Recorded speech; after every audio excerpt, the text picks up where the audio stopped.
And good morning. We are live on YouTube. We want to bring in our Facebook group. It's Atlanta Falcons on SI. And let's go X today. For our third, we can go to three different ones. Landscape on that one. Choose here. Landscape. Yeah, that's all good. Let's hit save changes. And we will be live momentarily. And we are good. Welcome in, everybody. This is the aftermath edition of the Falcons podcast. And yesterday it was the gut reaction. And we had a great time. I see a lot of familiar faces already here in the chat, and we had a good time dissecting, venting about the things after the gut reaction. And frankly, as you're going through the stages of grief, anger is one of the first stages. And I, for some reason, I was at the acceptance stage. I've accepted that this is this is who the Falcons are going to be. They're 3-7. This season is done. But as I start looking more into it, by God, the Irishman in me makes me angry again. As I start looking at some of the things that keep happening over and over and over again, some of the stats that I look at, and some of the things that are seemingly so avoidable by people making millions and millions of dollars to make these decisions, I get mad. Part of it's, a little envy. I'm like, well, I wish I was making millions and millions of dollars to make such stupid decisions. So we're going to get into that a little bit today, but we do go live, and we're going to talk some injury updates. I titled this "Injury to Insult" because getting swept by the Panthers for the first time in a while is insulting. Coming in and doing it, and you're giving up franchise record 450 yards to Bryce Young. That is insulting, and congratulations to the Panthers. They earned it. They earned the right to be able to come in here and be insulting. So congratulations. Had a couple of Panthers fans come in the comments are good. It's okay. Like I said before, it's really hard to trash talk an Atlanta Falcons fan. It's an abusive relationship. What are you going to do to an Atlanta Falcons fan that is worse than what the Atlanta Falcons have done to their own fans? You can't do it. You can't. So, lightheartedness here is okay, but otherwise, I'm not a big fan of trash talk overall. But the Panthers came in and they swept the Falcons, and they've made Bryce Young look like Steve Young again. So, injury to insult. We'll talk a little bit Drake London. We'll talk a little bit about Michael Penix and so on and so forth. But first off, we do go live almost right so far this season, almost after every game. 12th and 13th, December 12th and 13th, I will be out of town. But so far, the gut reaction after every game, Mondays at 8:30, Wednesdays at 8:30, Tuesdays at 6, Thursdays at 6. That's been our schedule, and we go live because we like having the conversation with you. So I do want to say hello to some folks. First off, we do offer memberships at this channel. It's a huge way to help the channel. So I want to thank my new members. Art of the Genre came in and signed up yesterday, and Aiden McCormack, he signed up the day before yesterday. New members to the Falcons podcast. We do members only videos, gut reactions to news that hits during the week. And, you get a little bird and special shout outs and stuff. So thank you to y'all. But let's get in and say hello to some folks. Mitch says it's such a painful season, but why? It's hard to watch. Why is because they're not good enough in the margins, which comes down to coaching. They're just not. It comes down to snap decision makings, one score games, all of that. Special teams is a big part of it. I looked at one of the stats I was talking about that just makes me mad. When this game turned yesterday on Natron Brooks's fumble, yeah, he got Charles Dimreed out there yesterday as far as getting picked on. If Bryce Young threw for 450 yards, 300 of them went against poor Natron Brooks out there. That's a failure on the staff for not doing a better job of having depth at the cornerback position. However, on the kick returns, the Atlanta Falcons are 32nd in kick returns. 32nd. That shouldn't surprise anybody. We were talking, they talked up Jamal Agnew like he was going to be the second coming of Devin Hester, and he's been a waste of a roster spot. Shout out to Garrett Chapman for putting that in writing in a text. And, I'm gonna just reiterate for him and credit him. The Falcons are 32nd. That's DFL for those of you counting at home in kickoff returns. and they're 1.4 yards away from 31st. Okay, well, that doesn't sound like a ton, 1.4 yards. But what does that mean, Scott? If I added 1.4 yards to 31, they jump up 5 spots. So the Falcons, the 31st team is closer to moving up 5 spots than the Falcons are from climbing out of last place. That's how bad kickoff returns have been this year. That translates. One of the ways that translates is to they're the 7th worst team in average starting field position. What does that mean? Okay, well, let's see what that means. An average starting position. The average starting position for the Atlanta Falcons has been the 32.2 yard line. I'm sorry, that's the opponent's average starting position. And the opponent's average starting position, and that have a lot of has to do with their own kick coverage, which has been poor.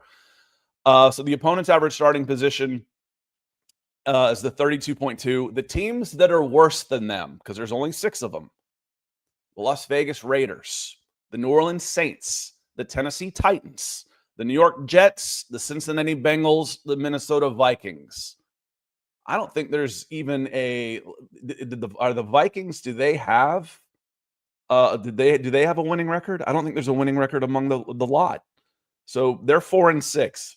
I said the Raiders. The Raiders are, let's see, the Raiders are 2-7. We know the Jets are 2-8. The Tennessee Titans, I think, are 1-4. They're 1-9. So the field position matters. It's just it's symbolic, and the hidden yardage we talk about. When you're losing 10, 15 yards like you did on the kickoff in overtime by letting the ball bounce right on through, you get the ball in the 20 instead of the 35, 32, 33, 34. It's like having a personal foul on every just to start every drive. It's maddening. It's absolutely maddening. All right. Mad Scientist, he says, I see I'm early for the recommended group therapy session. I'll be back. Well, I hope you're back. Came in a little bit early. Yeah, this is, for some reason, I've gone back and forth from acceptance to now I'm pissed off again. It just, and like I said, I think some of it's just envy. Man, I wish I could make millions of dollars to do stuff like this. That'd be great. I'm for hire. I'm for sale. Cashback Beats says, good morning. He's got the coffee emoji. You know what? I'll drink to that. I haven't had a sip of coffee yet. This is all natural, fired up Scott this morning. I think it was a little strong, so I might have to water that down just a shade. I poured the rest of my can into there today. What are your thoughts on keeping Algier and Ellis? I feel like these are worthy players to keep as they bring so much to the team. I think you've got your running back in Bijan Robinson, and I don't think you're going to pay 2 of them because Tyler Algier is going to make a good bit of money. He's made $4 million in his 4-year career. He'll double, maybe even triple that next year. So I think double the money, go from 4 to 8. And I mean triple, as he'll go from 4 to 12. So $8 million. I bet he puts $8 million in his bank account next year between signing bonuses and base salary. I bet he puts $8 million and he goes from 4 to 12 and triples the money he's made in his career next year.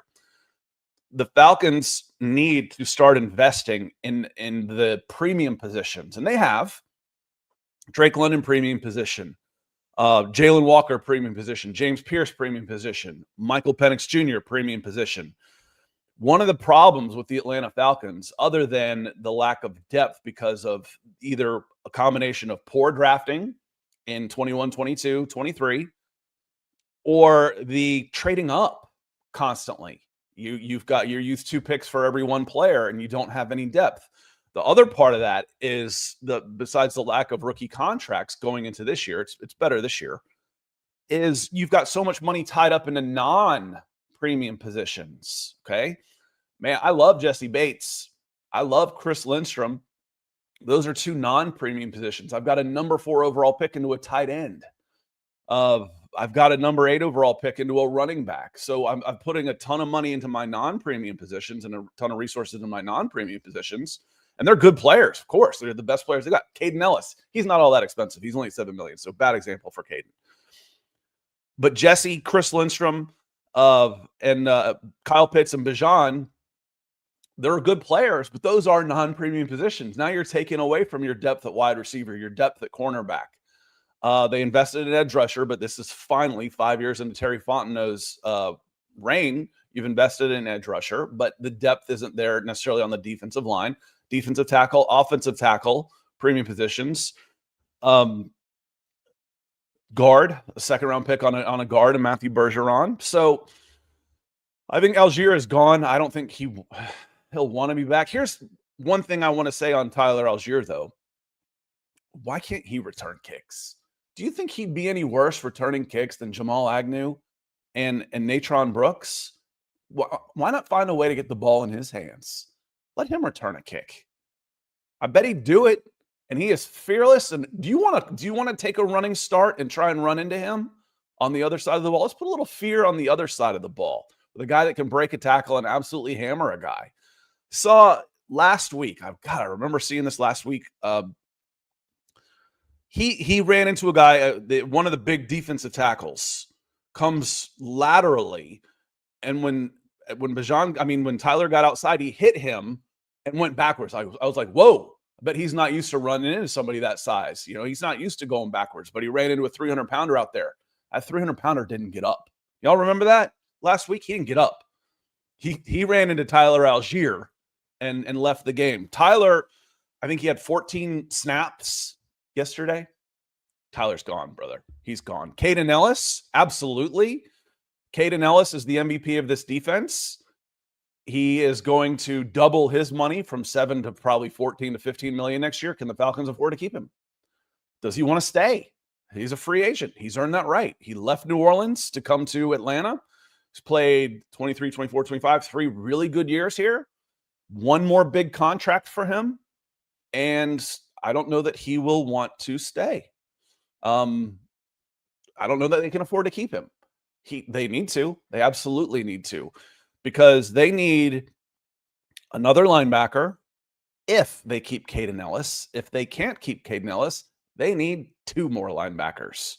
They absolutely do. Rusty, good to see you. Hope you're doing well. He says, people who are against the hire of Raheem were told they were being negative and fake fans. Anybody that tells you how to fan, just don't listen to them. If you just support the team, they'd win. Baloney. The problems the Atlanta Falcons fan have nothing to do with this podcast and fans being upset for the product they see on the field. I promise you. None. Zero. Makes people feel better. Oh, I'm a bigger fan than you. That's my identity. I'm a better fan than you. Well, great. Here's your I'm a better fan than you prize. It's the penguin. Well, I'll send it to you. Let me know. Here's your trophy. Well, guess what? We were right. And anyone who liked the hire don't know ball. Kudos to the real ones. Listen, it's okay. Fan how you want to fan. If you're upset, you've earned the right to be upset for sure. Keith Robbins, thank you for being a member, my friend. He's got that bird next to his name. Says, well, who do y'all recommend to coach our dumpster fire? Serious question, because at this point I'm lost. There's going to be, Kubiak is one of the guys that I'm looking offense for sure. So I'm thinking Clint Kubiak out in Seattle. If Stefanski gets moved, I'd take him from Cleveland. Cleveland, I know, but Bill Belichick came from Cleveland too. If they move on from Zach Taylor, Todd Monken is 59 years old, has done some really good things as an offensive coordinator at several levels. And as coach, I think I looked him up, and I think he was a Tampa Bay coach, offensive coordinator before he went to Georgia, before he went to Baltimore. So he's been a good offensive coordinator at several levels. I would interview Mike McCarthy, former Packers and former Dallas coach with offensive chops. His floor at Dallas has been the Falcons' ceiling for the last decade. So, you can't win the big one. Let's get to the big one first. Those are some names that I've been thinking about too. I don't want another defensive guy. I just don't. And Rusty coming back says only Atlanta interviews Vrabel, Harbaugh, and McDonald, but walks away with Raheem Morris. Can't wait for Lovie Smith to name the head coach in 2 months. He said, if that happens, I'm done. I don't know. You weren't getting Harbaugh. That one I'm absolutely positive of. McDonald didn't leave, if you remember. He didn't leave Detroit. He was the Washington Commanders thought they were getting him, and he didn't leave. And then Vrabel, I don't know if he had his choice or if choice was made for him, but Vrabel's a good coach, and I don't know that they could have gotten those guys. The only one we know that wanted the job of the people that they hired was interviewed was Bill Belichick. That's the only one we know for sure. So I can't necessarily say you picked the wrong guy out of those guys because you might not have had a pick of those guys. And Bill Belichick, I don't know. What would Bill Belichick have done in Atlanta? He has no business being in the college game. None. Would he have been better here? Better than North Carolina, for sure. Would he have been with the talent on board? Yes, he would have been better than Raheem Morris. Yes. And if he upsets the culture and gets rid of Rich McKay, so be it. Psalm, it is good to see you. Hope you were doing well out west. He says, good morning, Nick and Scott. Nick will be joining us on Gut Reactions and on Wednesdays. That's Nick's new schedule. He's doing Broncos on Monday and Friday. So we'll see Nick on Wednesday. Good morning, Scott, Nick, and Falcons. Has Raheem been fired yet? 5 losses in a row. Pathetic. No, and I don't expect him to. I really don't. I do not expect them to fire Raheem Morris until the end of the season. If they fire him at all, I would expect them to. I wasn't positive they were going to fire Arthur Smith.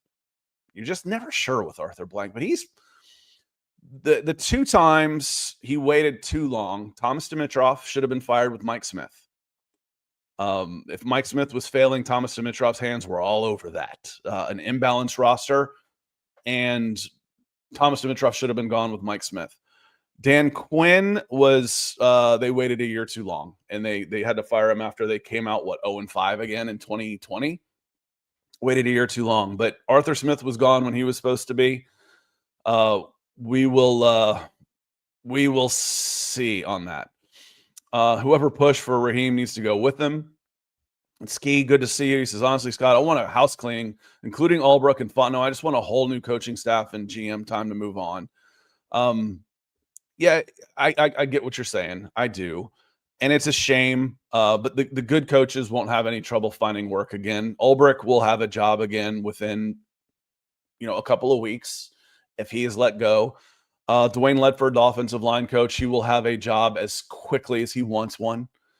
Jerry Gray will have another job as quickly as he wants one. So there's some good coaches on this staff, just like there's some good players on this roster, and it's failing. Sam, good to see you in here. And good question on here. Could the lefty-lefty exchange be an issue factoring into MP9? Why isn't it center? It just hit me for this. And I don't know why. There's I figured out a long time ago, and I started saying a good idea can simultaneously make you feel elated and stupid at the same time. If you've done this, you know what I'm talking about. You're like, man, that's a great idea. Why the hell didn't I think of that sooner? It's so obvious. Here's the question I have for you. So does a lefty-lefty exchange make a difference? No, I don't think the center thing. But what does make a difference? And, I don't watch probably as many Falcons content providers as you do, so maybe somebody else has said this. Maybe they are absolutely terrified to put him under center with Eli Wilkinson at right tackle on the blind side. If you're in this shotgun and you're not under center, I don't have a blind side. I'm looking straight ahead the whole time. Maybe they are absolutely petrified to put him back there under center and drop back with his back to the right side as a left-handed quarterback. Maybe that's it. I don't buy it, but that's a possibility, because you know what helps the quarterback? A better offense. keeping the defensive linemen guessing. Don't let them know run pass every single time. Play action, keeping them off balance. Those are your quarterback. That's how you protect your quarterback, because it's not protecting him back there anyway because he's still getting hit. So that is the only thing I can really think of, Sammy, on why do they refuse. He's more comfortable out there, and you've seen my reaction to that. Baloney. we don't want to throw Eli Wilkinson under the bus, and we're terrified to put him back there at right tackle. All right. That makes more sense. That does make a little more sense. Master Roshi coming in with a super chat. Thank you so much. He says there's no benefit to keeping Raheem until the end of the season. Mike is hurt. Drake is hurt. Also, why does it seem like there are two different schemes for Kirk and Penix? Kirk was under center, tempo, etc. Yeah, first play was under center. Then a nice little play action, quarterback sneak. Then the next play after the quarterback sneak, first down, they go tempo. I don't know on that, honestly, other than Kirk is right-handed and his blind side is Jake Matthews, who is solid. And Michael Penix is left-handed, and his blind side is Eli Wilkinson, who is not, especially in the past. I don't think he's bad as PFF has been grading him. You know, when I watch these games, how many times this year the Falcons are 3-7, 5-game losing streak? Have you ever said to yourself, I have not. Have you ever said, man, if God, I can't remember his name now. All I can think of is McGlinchey. If Caleb McGarry was out there, the Falcons would have won this game. I have not said that. I've said if Mike Hughes was out there yesterday, they might have won the game. Said if Devin Hester was out there, they might have won the game. But I have not said that Eli Wilkinson is the one costing these games. So appreciate you coming in with a super. Thank you so much. And let's get into that. I put it in the comments. Or I titled it. So let's get into that real quick. Mike is hurt. Bone bruise in his knee. Could miss some time. So that might mean that we're going to see Kirk again this week. Kirk has looked awful. He's just looked terrible. And one of the reasons Drake is hurt is the hospital balls that Kirk throws. He can't get the ball wide. He can't get the ball to the outside. So as a defender, I'm jumping the inside routes, and if I'm a linebacker, I'm looking at Drake on the slant. Now I've got Drake going into 3 guys. I've got Darnell coming on the outside, coming inside, going into 3 guys because I can't throw that out route to get him isolated outside where he's protected better. He's being put into danger. So I would expect Mike with the bone bruise to miss this week at least. Drake, it concerns me a little bit. They said, Schefter put out there, it might not be as bad. It's not devastating. So what they did, I've been around a ton of knee injuries and had one myself. As soon as they go down, they'll do a stability test. They'll lay the player on his back, and you see them hold the calf parallel to the ground. And when you start seeing them do that, you're like, oh, nollies, it's a knee. And they'll move up, they'll move sideways, and they'll see if the lower leg is moving without the being connected, so to speak, if there's the stability test. So what I got out of that update was the stability test was okay. They don't think anything is torn, but I'm talking about with Drake, you don't know any extent of the damage. That they are still going for an MRI scares me. That's scary because you can find small tears, you can find all those type of things. And if anything is wrong, there's no reason to risk Drake. If Drake's like, oh, he could play, but he could also fully mess up his knee. If it's a Super Bowl, you go out there and play. You play your whole life for that moment. For a 3-7 team, you shut it down and you take 3 weeks off until you get healthy again. So it scares me a little bit that they're still going through an MRI. If he needs to take another week off, so be it. We'll see the Miami Dolphins offense. We've seen a game without Drake, with Kirk under center, throwing to Casey Washington, David Sills, Kaderl Hodge.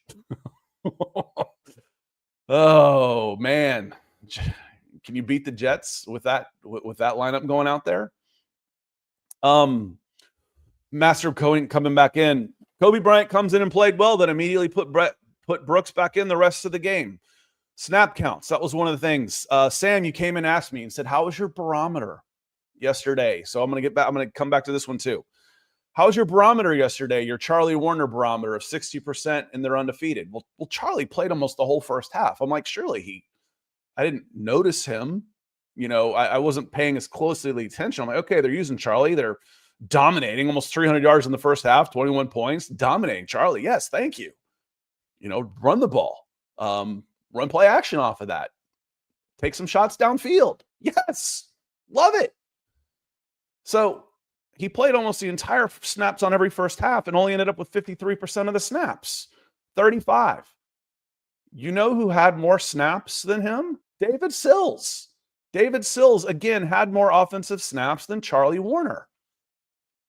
I didn't sit there and dissect every play while I was watching the game. I had no idea.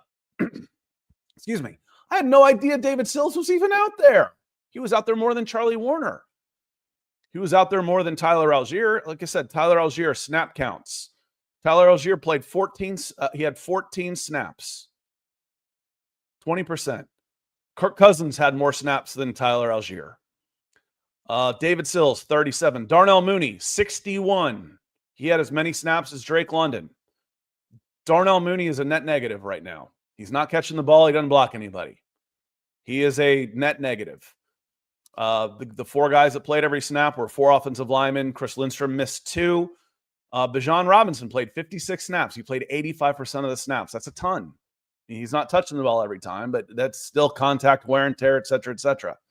And Tyler played 14. And, going back to the original question about Tyler, Tyler's gone, man. Tyler doesn't need this. It was good for him. It's going to help him get paid because he's got plenty of tread left.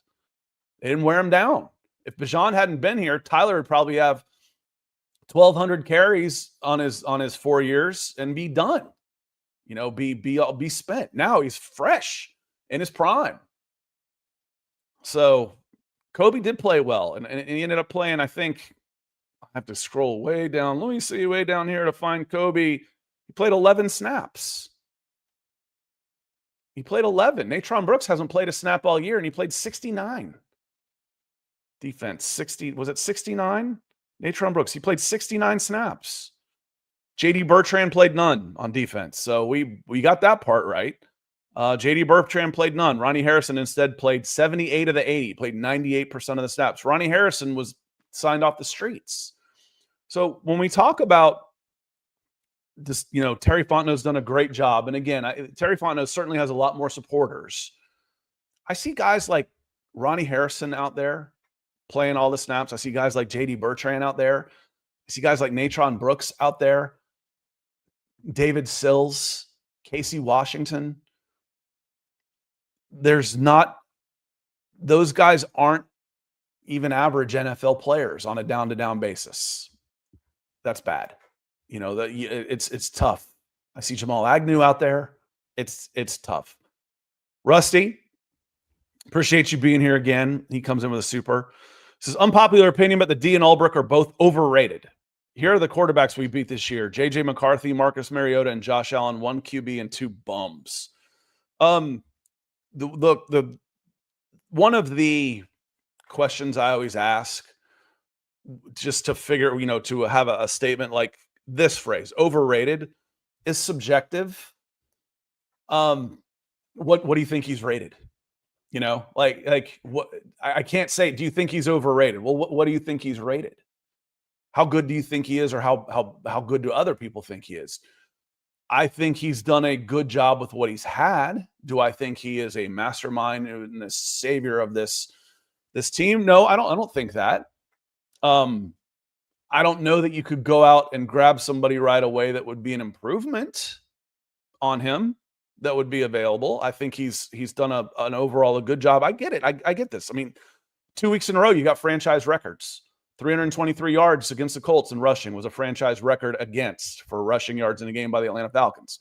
Bryce Young sets a franchise record for passing 2 weeks in a row. I get it. Part of this is personnel, which goes back to the Terry Fontenot discussion I was just having. Part of it is scheme. Live by the blitz, die by the blitz. So a couple of numbers for you, Rusty, and Falcons fans. The blitz percentage for the Atlanta Falcons, they've moved up to number 2 in sacks, believe it or not. But their blitz percentage is also number 2 in the NFL, behind just the Minnesota Vikings.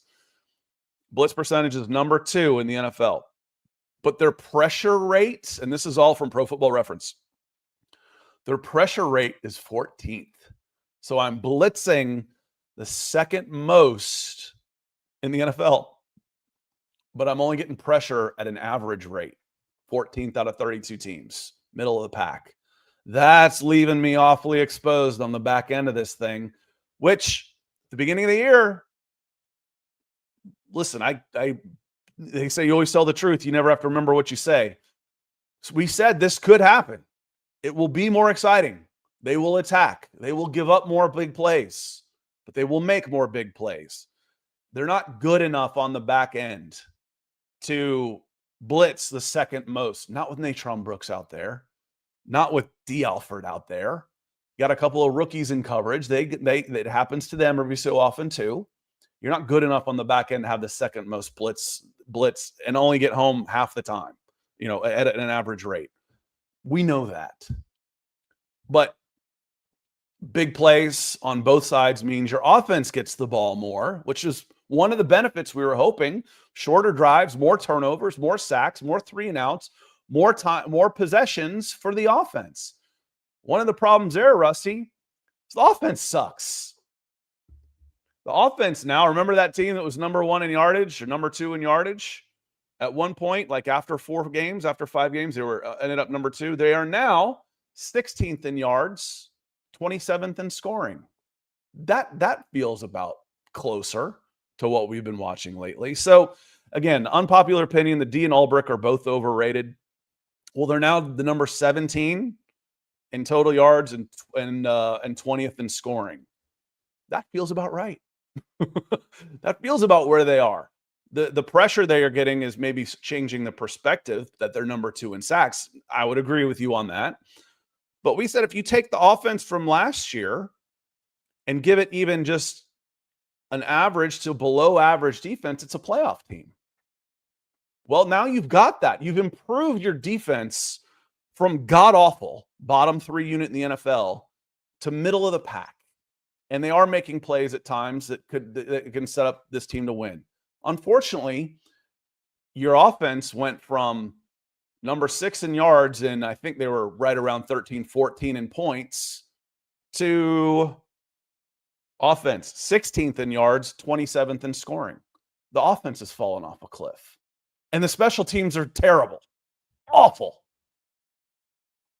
So, might be overrated, but they're the best unit of the 3. And they're doing enough good things to help you win games. They're not losing these games because of the defense. They're not losing them. I mean, not all of them. Not all of them.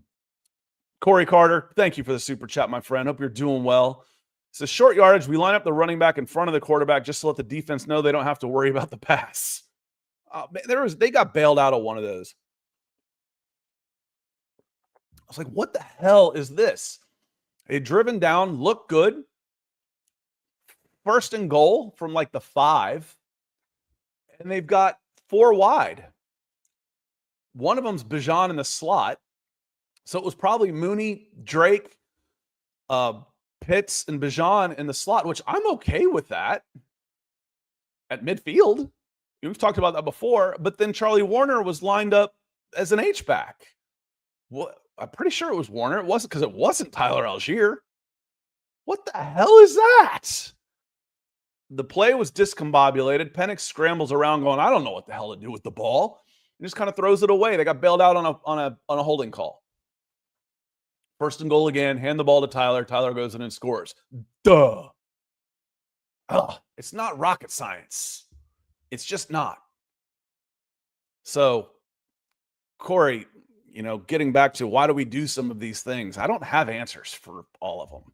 Again, why does it look like they do things differently? Why is he always in the pistol? Maybe, and I said this at the top of the show, maybe they're scared to death of Eli Wilkinson on the blind side. Because if you do drop back, you can drop back straight, but normally on your drops, you turn your back to your I'm left-handed. So I would put my right shoulder forward, I'd face to the left, I would drop back. My blind side, that's where the blind side comes from. Maybe they don't want him back there in the pistol. I can see it. But I feel like the problems that have happened on blitzes that were from the right side, where it hasn't necessarily been, a guy's going to get beat every so often, but Eli hasn't been beaten one-on-one many times this year. They've overloaded that side, and a free rusher has come through, and that's caused a lot of problems for the Atlanta Falcons, including the hit on Penix yesterday in 3rd and 10 after a penalty in a must-pass situation where they do not know how to deal with pressure at all. At all. Unprepared. That was a phrase I used last week. How much of that's on Michael Penix? How much of that is on the communication between you get this guy, here comes this guy? How much it's on the wide receivers? They've got to recognize that stuff and adjust their routes as well. All I know is it's not working, and that's the job of the offensive coordinator. That's the job of the head coach, to make sure that those guys are prepared to deal with those situations. And right now, they ain't. They're not. You get them in 3rd and more than 5, it's over. You might as well be punting. You're playing 2 downs again. Again, yesterday, Falcons had 17 first downs in the first half. That's amazing. They only had 3 third downs. They converted them 2 out of 3. But that's an incredible offense to go 21 points, 17 first downs, and to only go to 3 third downs. That's like a Greg Maddux stat. You only had one player even reach third base today. That's amazing. That's amazing. That's like taking one step into the stats. It's amazing. And then the second half comes around. The second half comes around. The Panthers had scored just before halftime. The Falcons ran out the clock a couple plays. That's not really a possession. Panthers get the ball at half, go right down the field. To Rusty's point, this defense is overrated. Go right down the field to start the game. Go right down the field to start the second half. Score a touchdown. Go for 2. Why Canales was chasing points all day yesterday, I have no idea. Go for 2. Next kickoff, Natron Brooks fumbles it, and it's recovered. The defense does hold there. They hold on downs, but then Michael Penix gets hurt on on that 3rd and 10, not recognizing a blitz, and gets hurt. The Falcons ran 6 plays for 18 yards in the 3rd quarter. 6 plays, 18 yards in the 3rd quarter. They had 90 yards in the second half and overtime, not just second half and overtime. Now, I mentioned yesterday, I try and take a snapshot of the halftime stats. They had 257 yards in the first 30 minutes. They had 90 in the second half and overtime. They were 2 of 3 on first down. I think they finished 4 of 11. I think they were just a shade under 33%. 94 rushing yards at halftime. It's frustrating. It's absolutely frustrating. Let me some of the things I know I wanted to get to. Falcons are number 9 on turnover differential. We talked blitz percentage. So let me hit the chat. Let me see what's on your mind. Good morning, Michael. You've probably taken off already. Gone over to check out Nick over on the Broncos side of things. But hope you were doing well. JLT.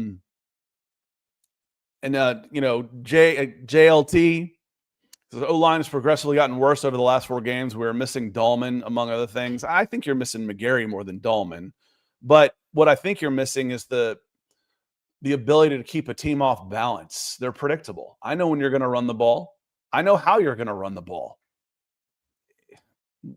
Early in games, that works in the second half of games after you've been beating on teams and wore them down. It doesn't work so well in the first half of games.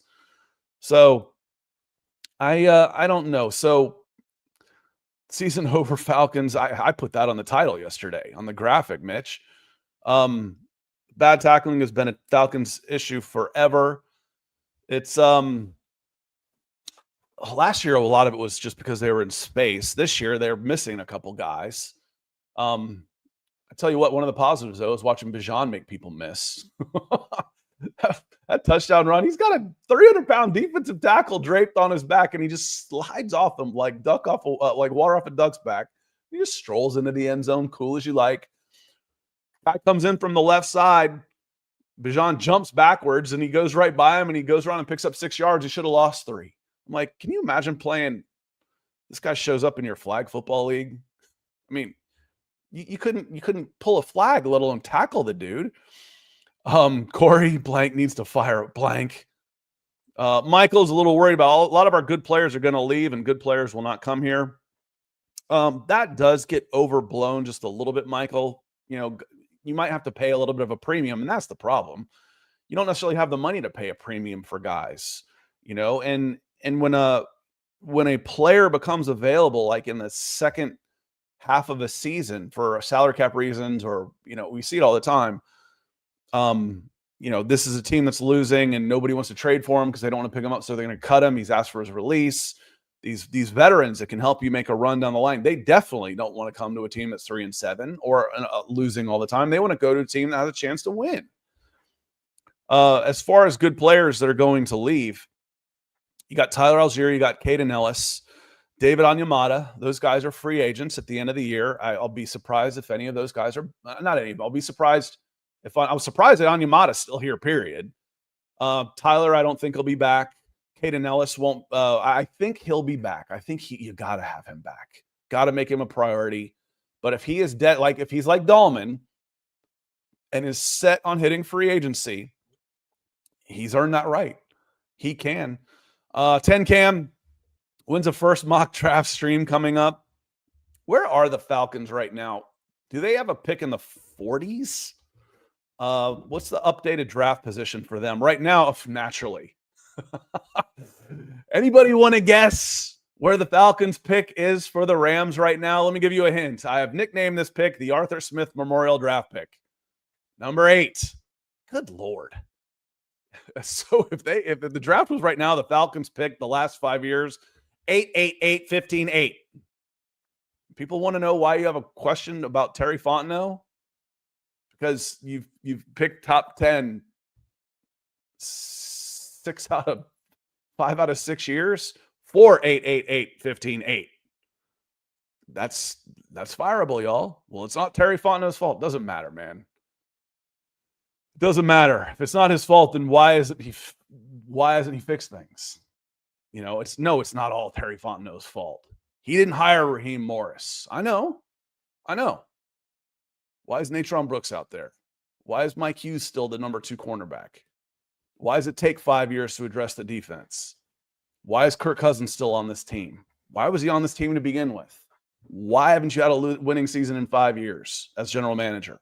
All those are fireable fences, y'all. Whether you think it's all his fault or not, it really doesn't matter. It doesn't. You go 5 straight years of losing as a general manager, you're probably going to get fired. It's just the way it is, man. So the number 8 Arthur Smith Memorial pick goes to the LA Rams. The Falcons right now are sitting at 42. The problem is there aren't many, especially this early, mock draft simulators that will go past the first round. So, but we can start doing some PFF on stuff. PFF will go farther than that. We will start doing them probably in December, right after Thanksgiving. And I'm looking for wide receivers and cornerbacks with that first, second round pick. In free agency, I'm looking for wide receivers, cornerbacks, linebackers. Those are my 3. Someone said yesterday, what about defensive tackle? Yes, absolutely. Do I think defensive tackle is a bigger need than wide receiver or cornerback right now? No, I do not. I don't. A big nose guard is a 1 down, maybe 2 down player. And Natron Brooks was on the field for 68 snaps yesterday. David Sills was on the field for 37 snaps yesterday. Meanwhile, let's see, as far as defensive linemen go, Rook was on the field for 44, David Onyemata 45. So they did, rotate it well. LaCale London 31, 28, Contavious Street 31.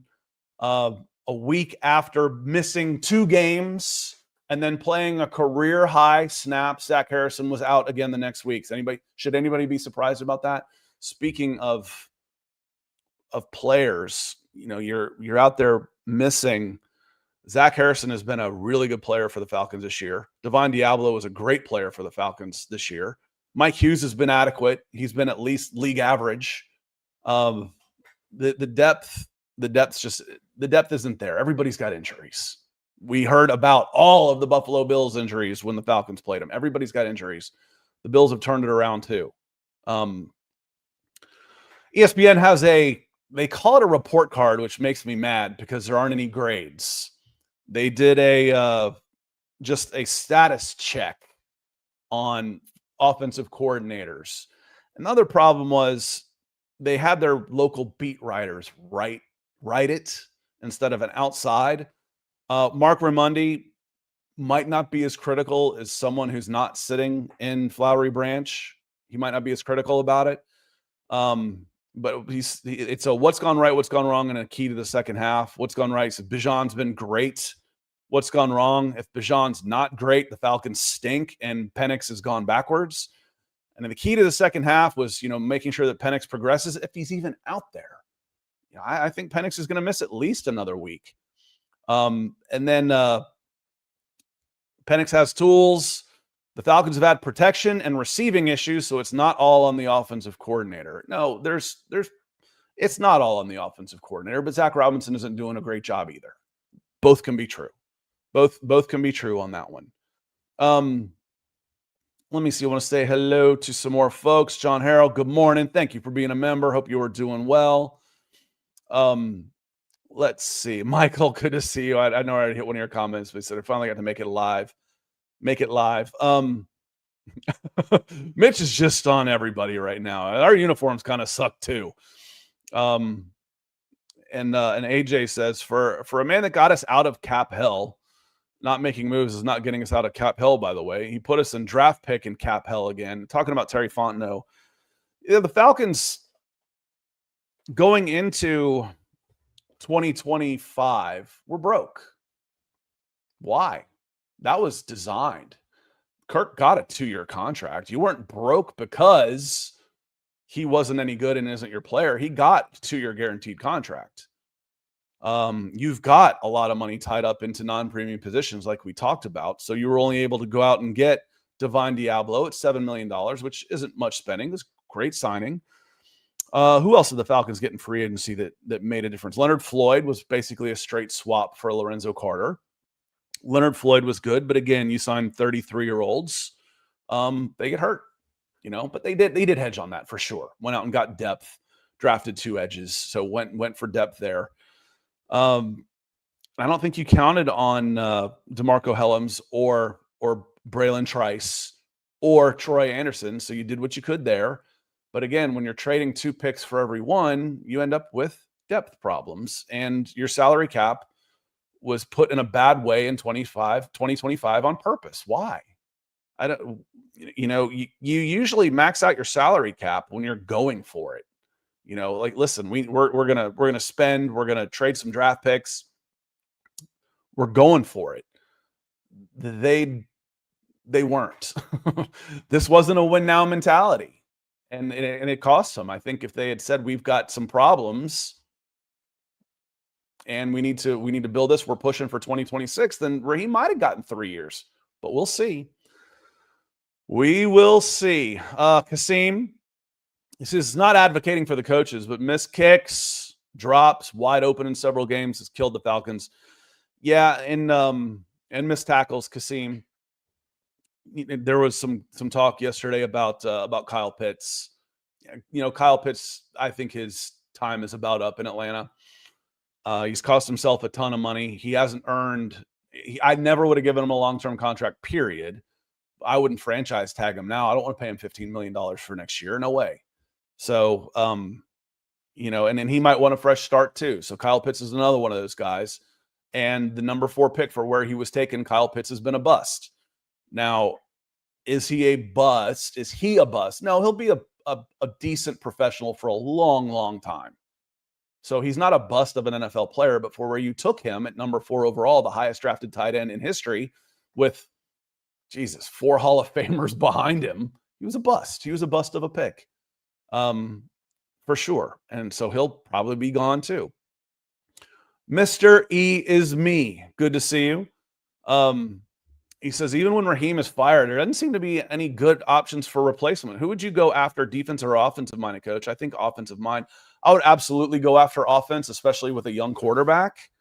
With offense, you don't have to replace your offensive coordinator if you were successful. And with a defensive coach, your offensive guy, if you are successful, is going to get hired away. If you are the offensive coordinator and you run the offense, it's a lot easier to bring in a defensive guy to coach defense than it is to bring in an offensive guy to restart an offense. If you've ever been to all-star practices or anything like that where guys are, they're all new together. Oh my God, just getting the snap count right is hard. And then if you bring in another quarterback, it takes 5-6 plays just to get a snap off. Coaching offense is hard. You need continuity there. You absolutely need continuity there. Coaching defense is, you know where to go, and it's a lot of effort and attitude and having the right guys and personnel. I can change out defensive coordinators pretty easily. Doing that on offense is tougher. I would definitely go offense, and Clint Kubiak would be the first guy on my speed dial list right now over in Seattle. I would be interested in Todd Monken. I'd be interested in Mike McCarthy. I'd be interested to see what the Browns do with Kevin Stefanski, what the Bengals do with Zach Taylor. So there's 5 guys right there just off the top of not necessarily off the top of my head. And there will be other people out there for sure. Joe Brady, he's going to get some calls. If you want to go defense, Robert Saleh has maybe proven that it was more New York than him as far as the problems that they had. Vance Joseph in Denver is going to get some more looks. He's got some offensive, some head coaching experience, and has done wonders with the Denver Broncos defense. He's going to get a call. So let's see. Kevin. Oh, Kevin, you're going to speak it into existence. Kevin says the most Atlanta Falcons thing ever would be for Raheem Morris to get fired, go back to LA Rams as their defensive coordinator, use the first round pick we traded them to bolster his defense there and land a future Hall of Famer in doing so. Have you seen this movie before? Oh, goodness, that's tough. William, and I think this is one of the sentiments the Falcons have. It's like, what difference does it make if you fire Raheem Morris and Terry Fontenot if Arthur Blank and Rich McKay are the ones that are going to hire the replacements? I get it. But you don't stay in a bad relationship just because you have a bad habit of picking significant others. Hopefully you learn. I was in just an awful, toxic, horrible relationship in late high school, early college. And I learned from it. I've been married 25 years now from, hey, I know what not to do and what to look for. I'm not sure. It still annoys me. Y'all remember the last time we saw Rich McKay in front of a microphone, right after they fired Arthur Smith, him and Arthur Blank are up there, not Terry Fontenot. Him and Arthur Blank are up there talking about how great a job they've done hiring head coaches. Holy tone deaf, read the room, you idiots. So I get it on that one. On that. So I think we're at 53 minutes. We're just about to get out of here. Let me know if you have any burning questions, desires, super chats in here. New members, I'll throw you up on here if you happen to sign up now. Again, as the scroll along here says, become a member of the Falcons podcast. Really helps do what we do, and especially through the dog days as we fight through this, to have that support means a lot to this podcast and again it's basically to my family too. So on that stuff, we are going to John. I'm going to get out of here. Does Kyle Pitts drop his paycheck? Luckily, it's direct deposited. And another time when we have a little more time, I'll tell you one of the funniest. I'll tell you now. What the hell? It's 53 minutes. Early message board days. Y'all might remember the legendary Jasper Sanks. He was a running back for the Georgia Bulldogs. Highly touted. I think there was another guy that came out around the same time. It may have been Jamal Lewis. Jasper goes to Georgia. Didn't do very well. Put on some weight, but he got arrested. And he got arrested, marijuana possession. And the story that came out was, well, there was a knock on the door and everybody fled and knocked him down. So he was the only one that got caught and got arrested. Everybody's talking. One of the comments on the old school message boards was, Jesus Christ, did he fumble the weed too? It's 20 something years ago. I still remember that line. As far as, the star running back, his excuse was he gets knocked down by people running out of the room. So that was old Jasper Stanks story from way back when. Hope he's doing okay. And he was a hell of a high school. He didn't do it well in college, but Jasper was a monster in high school. I mean, you don't get recruited out of Georgia to Georgia as a running back unless you're the real deal, for sure. Chris says if the rumors are true about LaFleur, I want us to hire him. Matt Chernoff, 680, is really pushing that one. And if he wouldn't be an offensive coordinator, he won't be out of a job long. He'll be able to pick his spot. And if he becomes available as a head coaching candidate, I would take Matt LaFleur in a heartbeat. So add him to the list. I feel like there's going to be some pretty good offensive candidates this offseason. The Falcons have an opening. We'll see. We will see. Do they have an opening? We'll find out. All right. I'm going to get out of here. Thank you to my Super Chat superstars. Master Roshi came in a couple of times. Rusty, thank you again, my friend. You're always here supporting the show. And Corey as well. I will be back on Wednesday. We should have updates on Drake, his MRI, if they give them to us. If they let him know. If you don't hear anything, consider it bad news. Because, I don't know, I want to hear it from Drake. So his MRI was negative. He's day-to-day. Okay, you just don't know with Raheem. Storm Norton was day-to-day in July and missed the whole season. I don't believe anything he has to say when it comes to injuries, and that's okay. Coaches lie so much, they don't call it lying. They call it coach speak. Sean Payton won't say anything, and he'll tell you, I'm not telling you anything about this. You can read the reports. He's a jerk. Raheem does it with a big smile on his face. You don't learn anything either way.